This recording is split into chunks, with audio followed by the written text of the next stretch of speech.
knjižnega trga.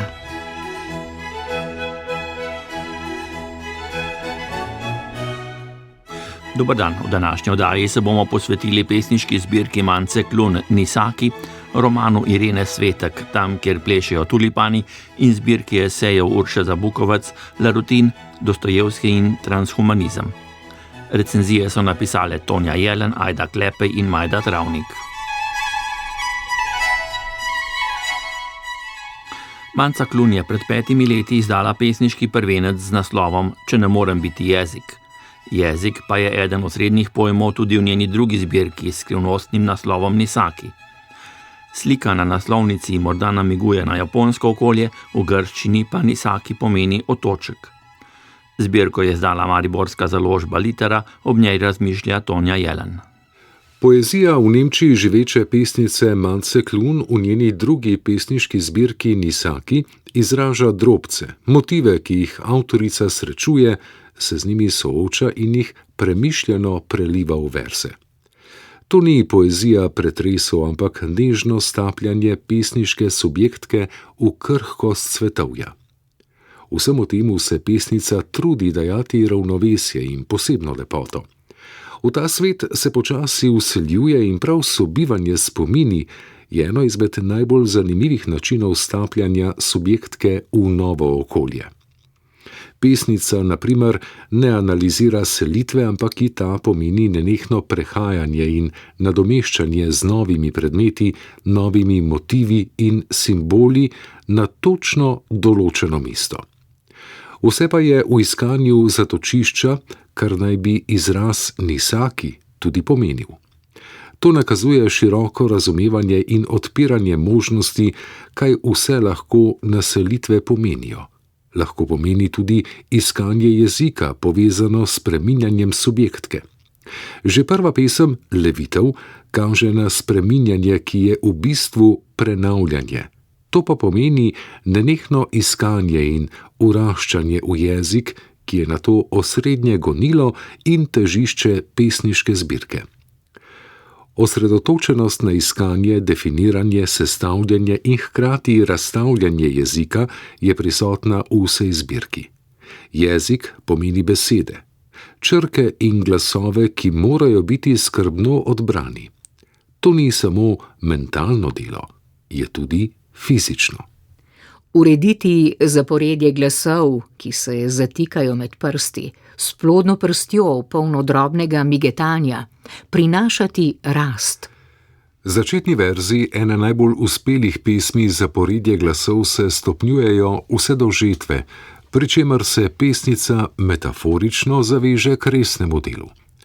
Pesnjenje je prikazano kot delo in proces, gibanje pa lahko pomeni sprehod po pesmi. Pesnica primerja poezijo z življenjem.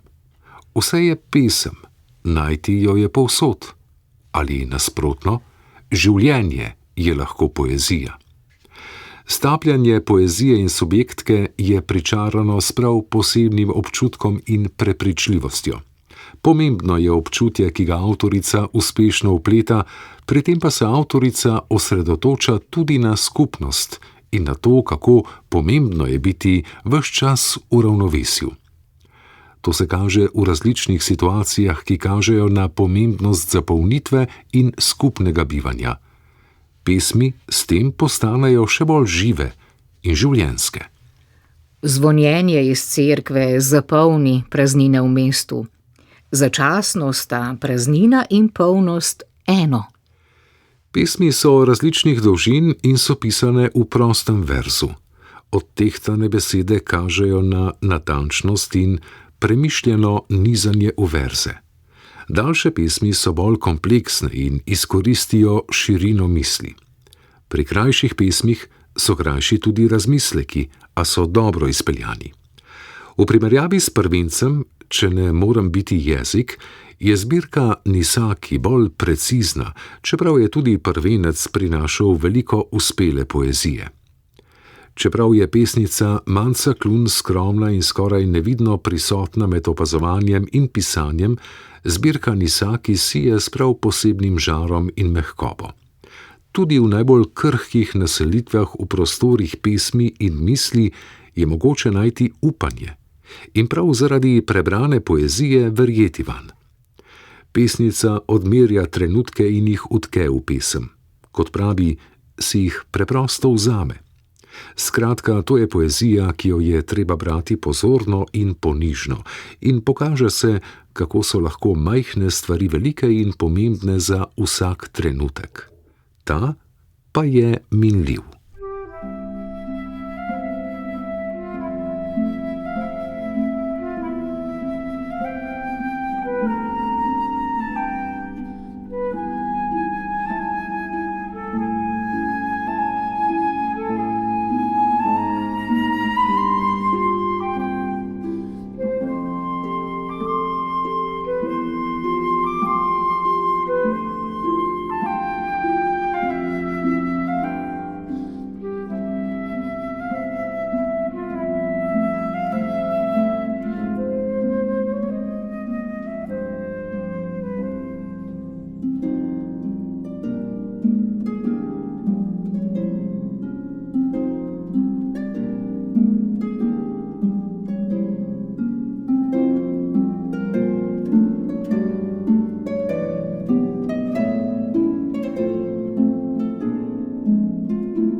Pisateljico Ireno Svetek smo spoznali predvsem kot avtorico kriminalnih romanov.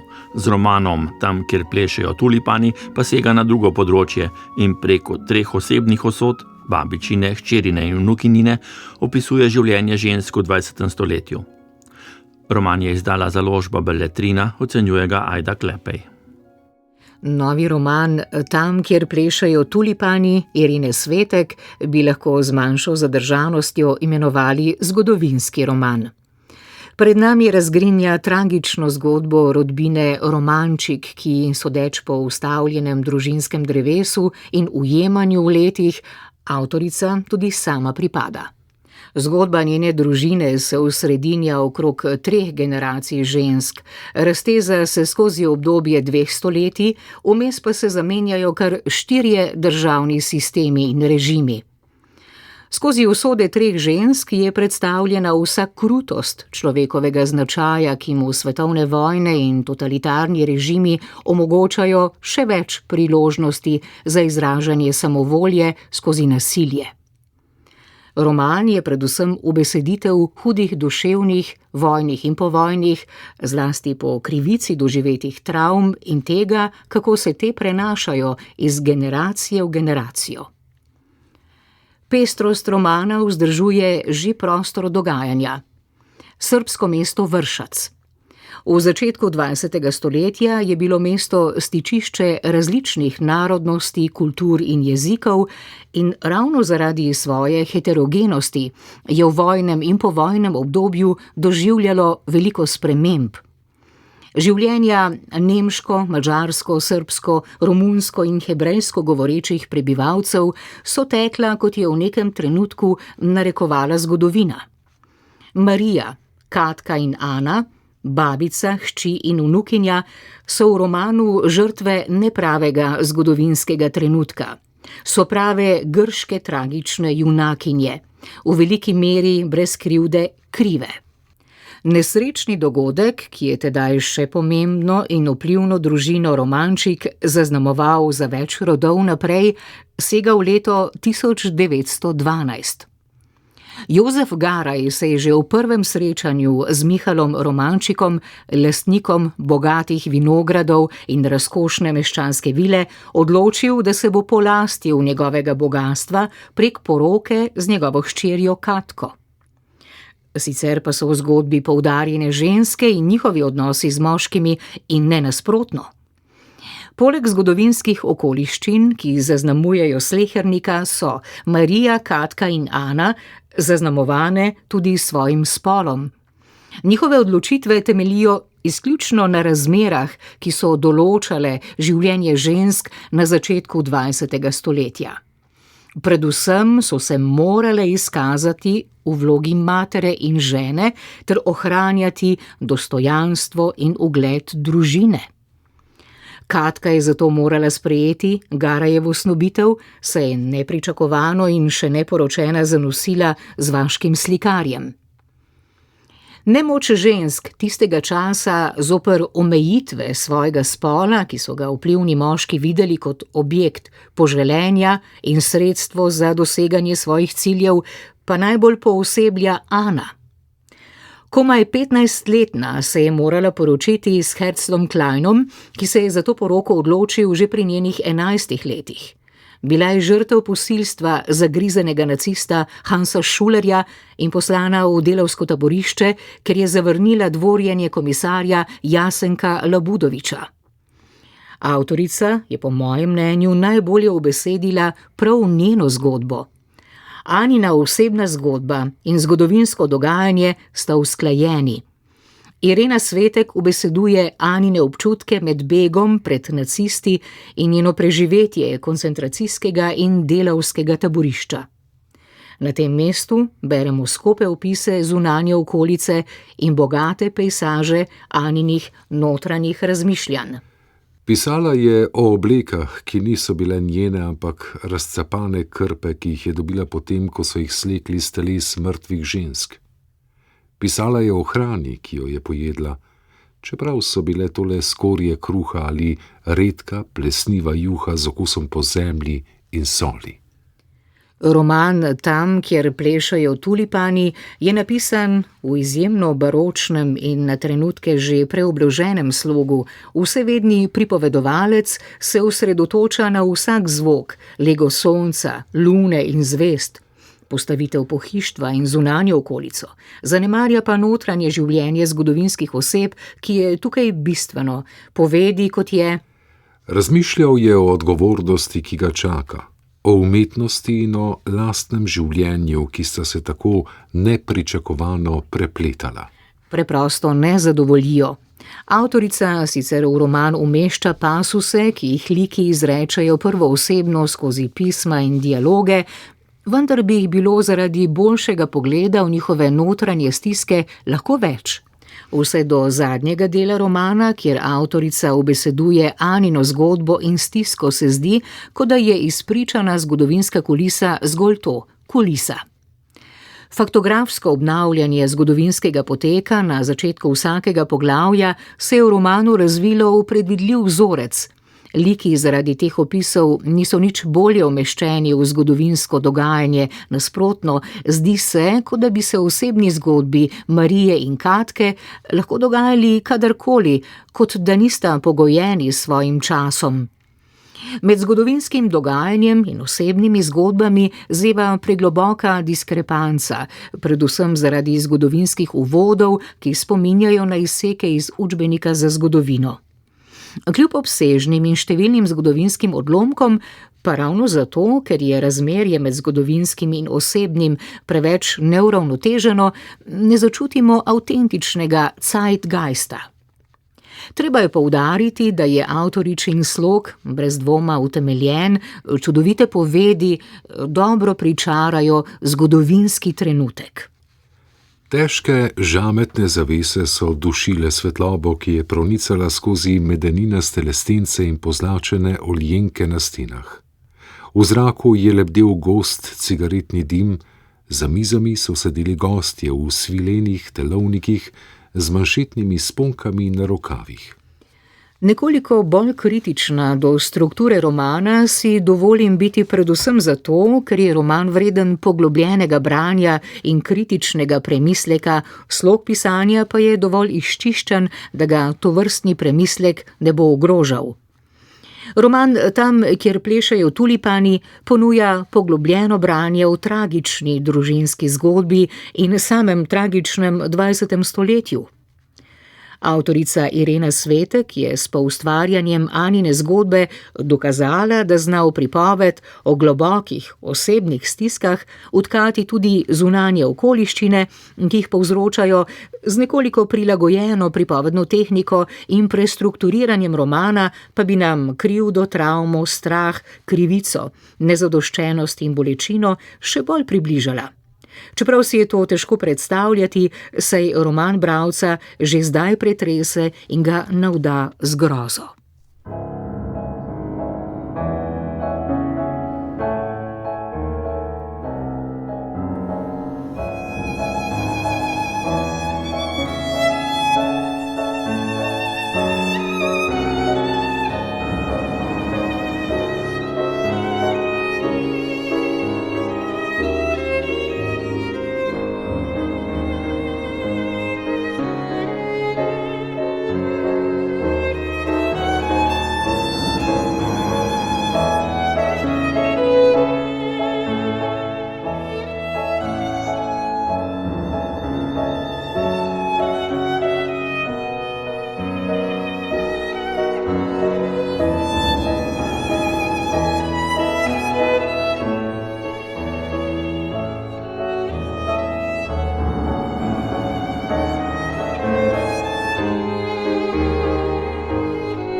Esejistka in prevajalka Urša Zabukovec je ena osrednjih poznavalk del Fjodorja Dostojevskega pri nas.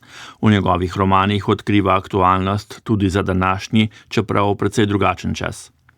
O tem razmišlja tudi v z Rožančevo nagrado nagrajeni zbirki esejev z naslovom La Routine, Dostojevski in transhumanizem.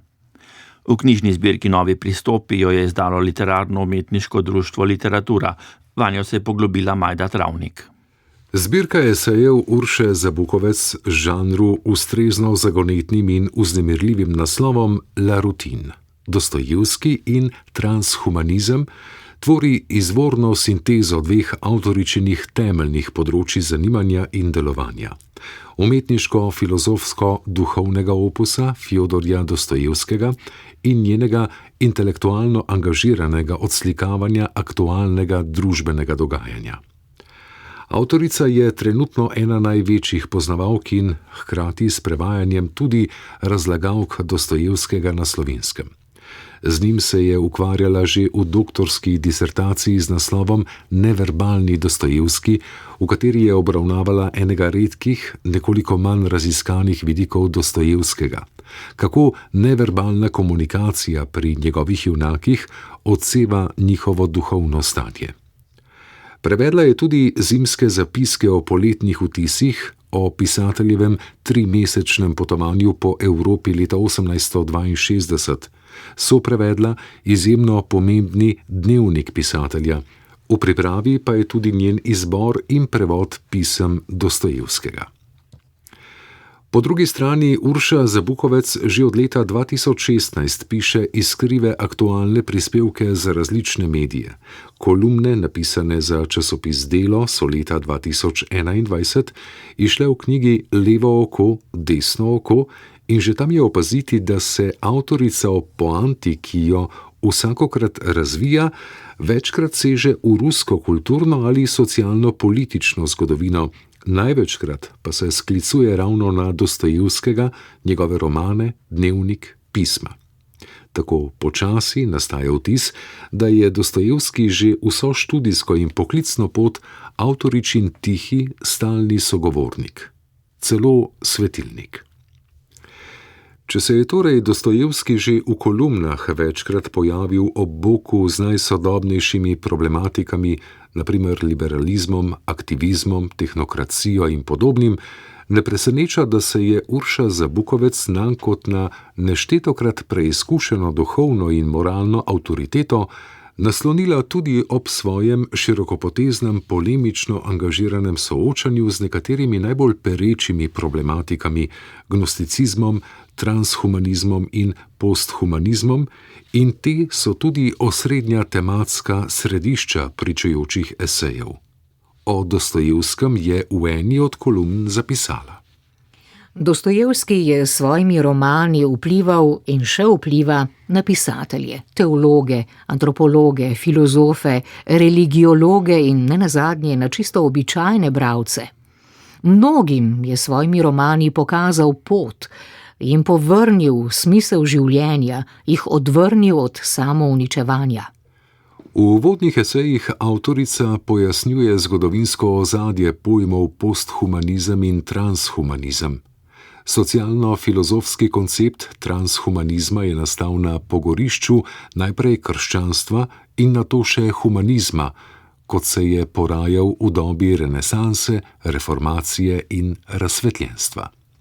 Po sesutju vere v Boga je takšno sesutje doživela tudi vera v človeka. Kot alternativa obstoječemu stanju je že v 30 letih prejšnjega stoletja vzniknil in bil prepovedan transhumanizem, ki ponuja izboljšanje oziroma krepitev človeka s pomočjo tehnologije. Tako rekoč vsak dan nastajajo nova orodja, ki naj bi nam olajšala življenje. Avtorica meni, da se že dolgo dogaja ravno nasprotno in da so na neki točki orodja začela zasužnjevati in izrinjati nas. Še radikalnejši je posthumanizem, ki promovira stališče, da je človek nepobojšljiv in ga je, v izogib nadaljnjim katastrofam, potrebno popolnoma potisniti v ozadje. Naravni spremljevalec takšnega zgodovinskega razvoja stvari je bil seveda nihilizem, ki prežema tudi aktualne miselne in filozofske tokove.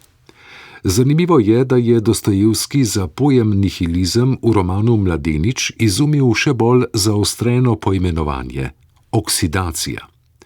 Pri oksidaciji, ki je prerasla v enega ključnih filozofskih terminov pri Dostojevskem, gre po avtoričinih besedah za korozijo človeške imaginacije, atrofijo čuta za presežnost in pa tudi za konkretno krčenje realnosti, ukinjanje mnogoterih razsežnosti človeškega življenja.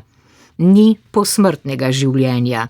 Ni angelov in nadangelov, ni duše, ni muk, ni molitev, ni priprošenj, ni usmiljanja in odrešitve, ni vstajenja, ni večnosti.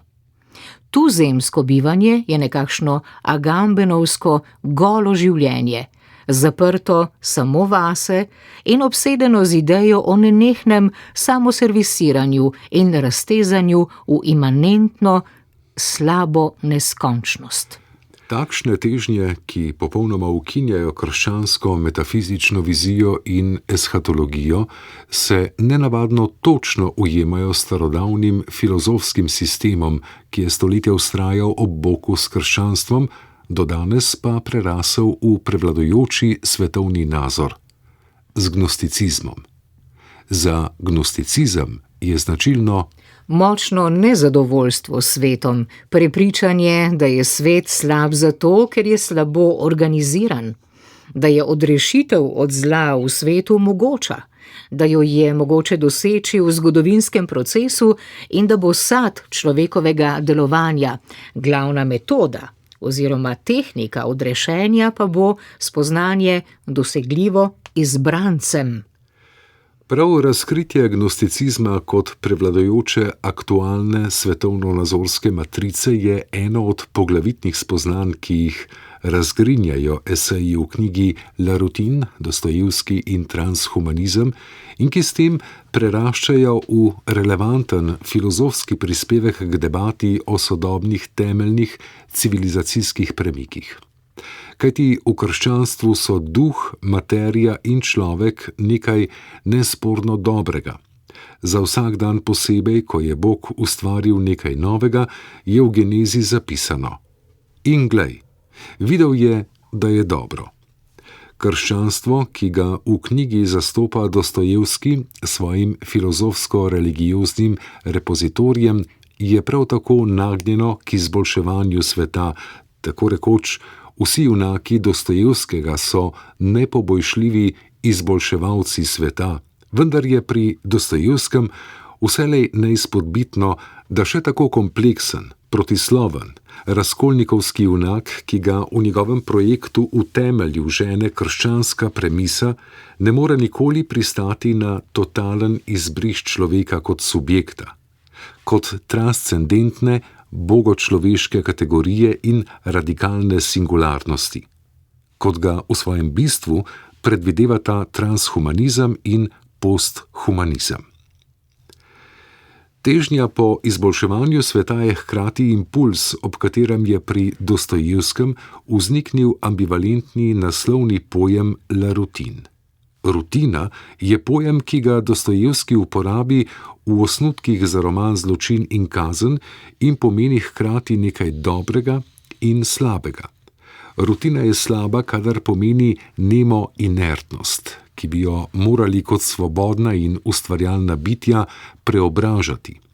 Dobra pa kadar pomeni upor proti razgrajevanju vsega, kar drži družbo skupaj, propagandi, mistifikaciji, zavajanju, psevdoznanosti in demoralizaciji, železni egalitarnosti in enoumju. Nagrajeni eseji Urše Zabukovec v knjigi La Routine, Dostojevski in transhumanizem so poglobljeno, svetovljansko in polemično zaostreno problemsko pisanje, svojevrstni sodobni J'accuse. Avtorica z neustrašnostjo, ki jo sicer pogreša okrog sebe, odpira temeljna vprašanja, ki zadevajo mesto posameznika v sedanji in prihodnji civilizaciji. Ker pa se ta vprašanja zarivajo v našo najglobljo intimo, natanko tako, kot se to dogaja pri branju romanov Dostojevskega, preraščajo v najširšo, univerzalno polemiko in duhovni odpor.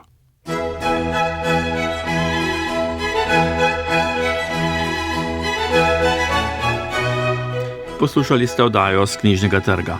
Recenzije Tonje Jelen, Ajde Klepej in Majde Travnik sta prebrala Aleksandar Golja in Lidija Hartmann.